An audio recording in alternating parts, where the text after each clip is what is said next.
All right, my friends, welcome back to All Cars. I'm John, and it is time for another Motorweek Retro review reaction video. And this week, it is the 99 Mitsubishi Galant. I loved this car back in the day, and it'd be interesting to take a little trip down memory lane and see if, well, honestly, if it's as good as I remember. I remember it being this close, but just not being able to quite beat the big boys of, say, the Accord and the Camry and things like that. So I'm excited to watch this one, a little newer than I normally do, but let's take a trip down memory lane. Again, sit back, spend a few minutes with me, grab the beverage of your choice. Let's go.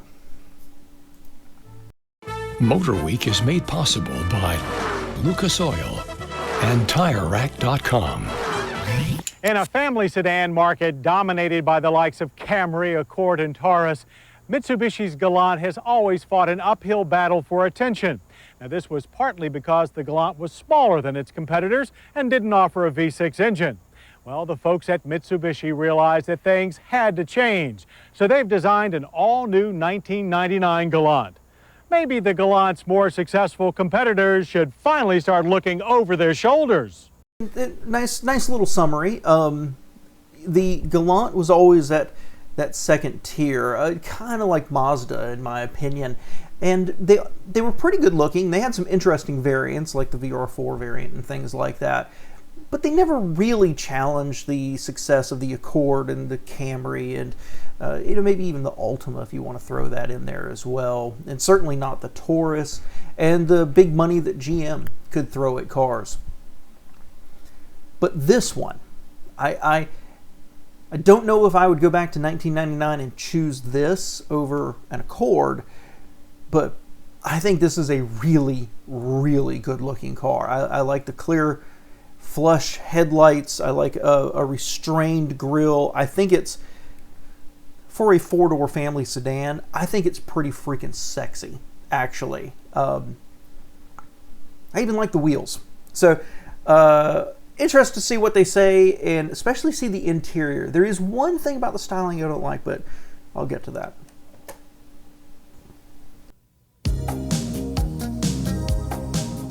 You'd better believe it. And what they'll see approaching rapidly in their rearview mirrors is a Mitsubishi Galant that's larger, more powerful, and completely redesigned with the U.S. market in mind.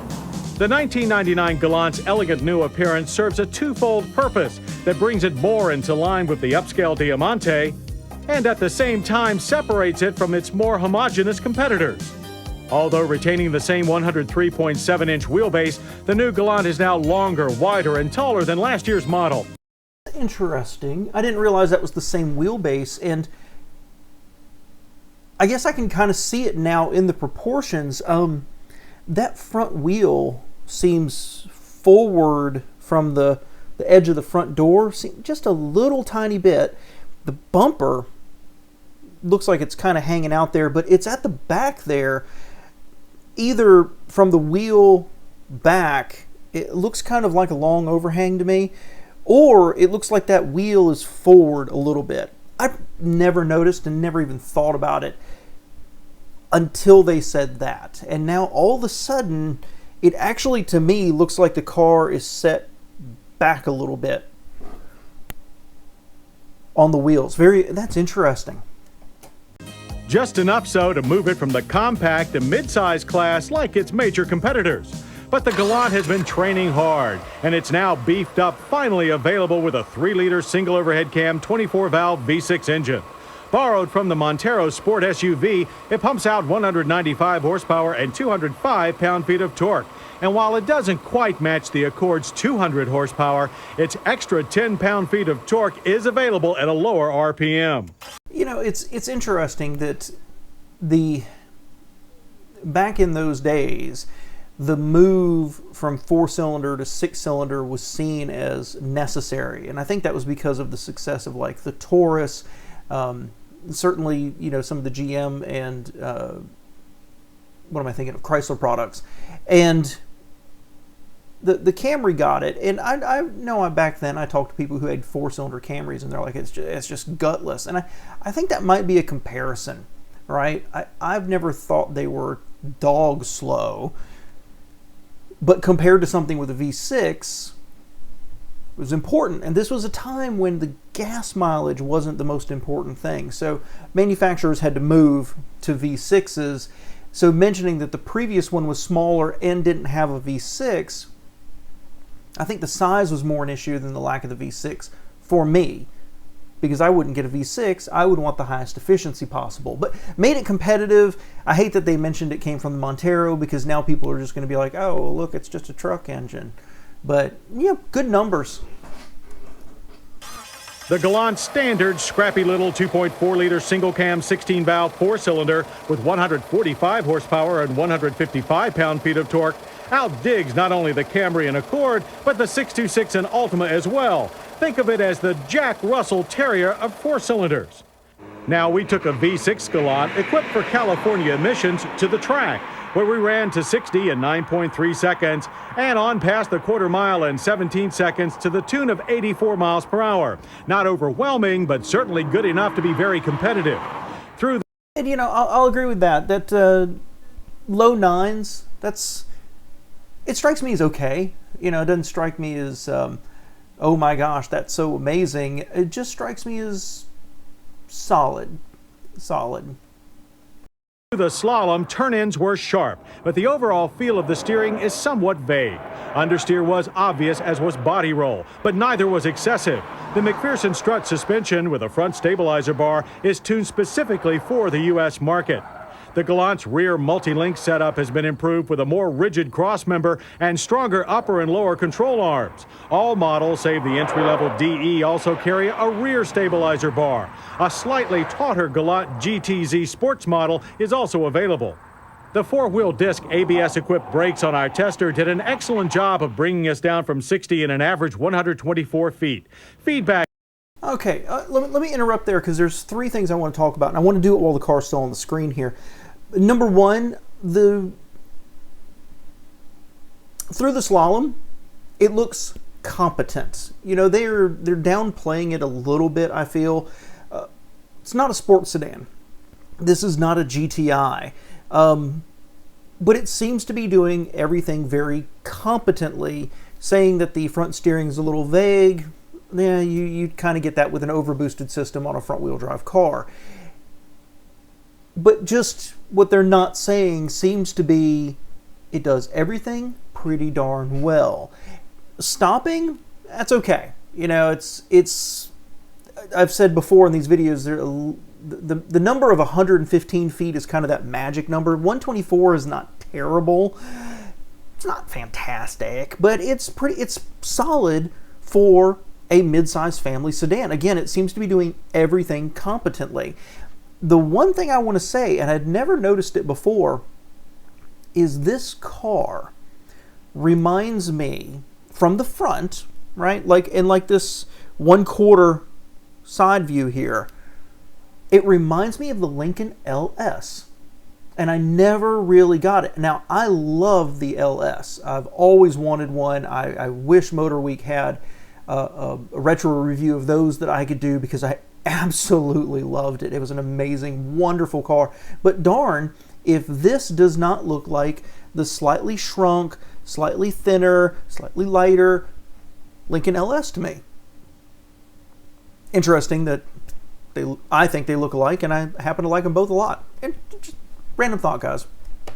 Through the pedal was enough to let us know the system was working without being obnoxious. The moderately soft front suspension setup, however, did allow more nosedive than we'd prefer. That same tuning paid off big dividends, however, out on the highway, as expansion joints and other minor irregularities were rendered non-existent. Unfortunately, non-existent also applies to a manual transmission. A 5-speed manual will be along later in the year on 4-cylinder models, but no plans are in the works for one with the V6. The 4-speed auto has been upgraded and is well mated to either 4- or 6-cylinder engines, delivering nearly seamless shifts. The Galant's Roomier Interior, total volume is up 2.2 cubic feet, was designed in the U.S. with American taste and desires a top priority. Our LS Tester, Galant's full luxury model, featured comfortable leather-faced buckets. The driver gets 8-way power adjustments too. The tilt steering wheel is standard and faces an attractive analog gauge cluster. To the right, the controls for the AM/FM cassette and trunk-mounted CD changer are now at the top of the center stack. They're within easy reach and well marked. Same can be said for the climate controls just below. In the rear, head, leg, and hip room are up slightly. Shoulder room is down, which puts the Galant mid-pack with the other U.S.-built Japanese badge competitors. There is no split seat, but the center of the seat back on the right does pop open to reveal a small pass-through to the trunk, which now pulls the Galant abreast of its competitors with 14 cubic feet, up from 12.5 last year. So, a lot to unpack there, and we'll kind of go backwards. Trunk size, 14, not bad, very competitive. Big swinging arms into the trunk space there, I see. That's a downside to me, that it doesn't have a split folding rear seat back. Honestly, that is something that's really high on my list of not an absolute necessity in a car, but really, really high. However, I can tell you approximately one time in my life that I've ever laid down the back seat in my car. So, back seat looks comfy. I like that they had hard plastic on the back of the front seat. No mat pockets, it looks like, but you had that flip over cup holder. Little chintzy. You know, doesn't look like it's sized for a super big gulp. And up front, I think it's clean. I think it looks pretty good. I wish they'd spent more time on it, just at the steering wheel and the turn signal stalk, and just a better view of the overall dash itself. But I really like it. Vents up high, nice little pod right beneath it, nice and compact, clear. Typical Mitsubishi, though, it lacks a certain elegance. I mean, there's shape to it, but doesn't it look like everything just seems to have a little bit of a hard edge to it? Not the best interior, but very attractive, and it looks very functional to me. And the gauges were super clear. I think it's a nice, clean interior, and I think what stands out to me the most is I like my tan interior. So that looks open and airy and bright, and just very much a car that I would happily ride in that every single day. Base price and the as-tested price for our 1999 Mitsubishi Galant LS Tester are one and the same at $24,670. But a well-equipped entry-level DE model can be had for a mere $17,410. The GTZ goes for $24,470. With 2 4-cylinder and 3 6-cylinder models to choose from, the 1999 Mitsubishi Galant is a serious contender as the ideal everyman's car. And like us, you probably won't mind when your neighbors remark how nice your new Diamante looks sitting in your driveway. I hope you'll join us next week for more Motor Week. Interesting. You know, I never cared much for Mitsubishis other than the random model, like the 3000 GT or the Eclipse, right? The cars, well, actually, no, that's not fair. I always thought their truck was pretty cool. I thought their sport utilities were pretty cool. And in a lot of ways, now that I really think about it, I'd rather have Mitsubishis than Toyotas in some cases.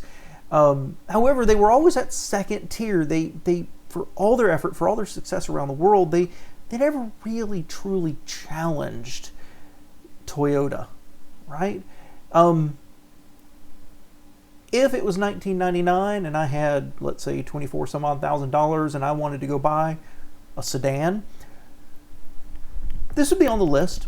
You know, I think I'd rather have this than a Nissan or a Camry. Maybe not the 626 and certainly not the Accord, but I think this is a really good looking car. The only thing I don't like about it is the tail lights. And I didn't really see a great place to stop and talk about it. They're okay. They're just a little boring. They're not too big, they're not too small. They're not exactly just like we stuck something on there. It's okay. The rear end is always, I like the squared off rear end, but the taillights just never quite did it for me. But the rest of this car, the side profile, the front, looking at the interior, the space, the comfort, I've had a chance to drive 1 or 2 of these in my life. I liked them. I liked them a lot. They just always had that question of when you've got an excellent, for most people, Toyota Camry, when you've got an excellent Honda Accord, when you've got the best-selling Taurus out there, this car begs the question of why. And I think ultimately that's why they continue to struggle. It's a great car by itself, taken in its own individuality. I think it's a great car. But if you had $24,000, why would you buy this over, say, an Accord? So, really interesting, nice trip down memory lane. I wish they'd spent just a little more time there on the interior. I really wanted to see more of that. But I find it interesting. This is the second 90s Mitsubishi retro review I've done. The other one was the Diamante. And I was a little blown away by that. Sedan. I did do the Eclipse recently. But add the Eclipse in there, and all of a sudden, I realized that there's a whole segment of Mitsubishi, trying to compete in the American market as a full-line manufacturer. And dang, if I don't like almost everything they were doing. Let me know your thoughts below, guys. Thanks for being here.